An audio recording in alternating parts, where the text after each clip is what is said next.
Alright, so today we are looking at your integers foldable, and so we will talk about how to fold it when you get into class, and after you take all these notes, and then how to put it in there. So just find the words and phrases that we're looking for. So the first section we're going to look at is adding integers. And so when you add integers, the first thing you ask yourself is, do they have the same signs or do they have different signs? If they're the same signs, then you just take the numbers and add them together. So 6 plus 6 is 12. And then you keep the same sign, so it's positive 12. Negative 5 plus negative 66. So they're same sign, so we add. So 5 plus 66 is 71. And then you keep the sign, so it's negative 71. Now, when they are different signs, you subtract them. So these signs are different. So I take 98 and I subtract them. So 9 minus 8 is 1. And I keep the sign of the bigger number. Alright, so my bigger number is negative 9. So, it's going to be negative 1, which makes sense. If you owe $9, and you pay 8 of it back, you still owe $1. And then we have negative 4 and 7 and positive 7, so we're going to subtract those. 7 minus 4 is 3. And so we keep the sign of the bigger number. In this case, the bigger number is a positive 7. So it's positive 3. So that's how you add integers. We're going to get a lot more practice in class doing this. We're going to spend the next 4 days doing this stuff, so it's going to be great. The next day, the next operation we're going to talk about is subtracting rational numbers. So subtracting rational numbers is pretty simple. You keep the first number, change the subtraction to addition, change the sign of the second number. So you are just doing addition properties after you change it to what you want. So you keep the first one, change the second number on all these cases. So we have negative 4 minus a positive 4. So we now, after we keep, change, we're going to have a negative 4 plus a negative 4. Well, they're both negative, and since they're the same sign, we add. So we add 8 and 8 and keep the sign, so it's negative. Or 4 and 4 and we get 8, so we keep the sign, it's negative. On the next example, we have negative 2 minus a negative 2.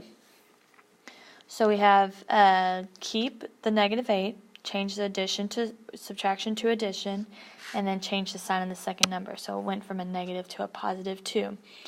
Then you have negative 8 plus a positive 2, which means we're going to subtract them. So 8 minus 2 is 6, and keep the sign of the bigger number, which is 8.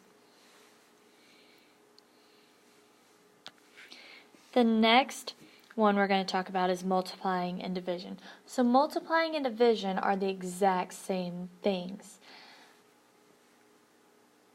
Rules, I should say, not things. Exact same rules. If they're the same sign, the answer is positive. If it's a different sign, the answer is negative. So you have positive 6 plus or times positive 2. So 6 times 2 is 12. Positive times a positive is a positive.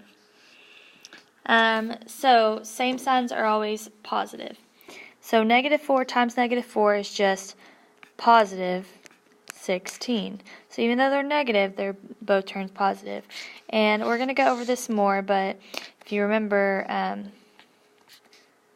this little thing, the triangle, we're going to talk about that later.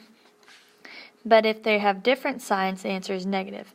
So 8 times negative 5 is going to be 8 times 5 is 40. A negative times a positive is a negative. 12 times 7 is 84. A negative times a positive is a negative. So anytime they're different signs, they're actually going to be negative. The only time that's going to be positive is if they have the same sign, no matter what sign it is, whether it's positive or whether it's negative. Division's the same way. If it's the same sign, the answer is positive. If it's a different sign, the answer is negative. So 36 divided by 6 is just going to be 6. Negative 28 divided by negative 7 is positive 4. So you have the negative divided by negative is a positive, so positive 4.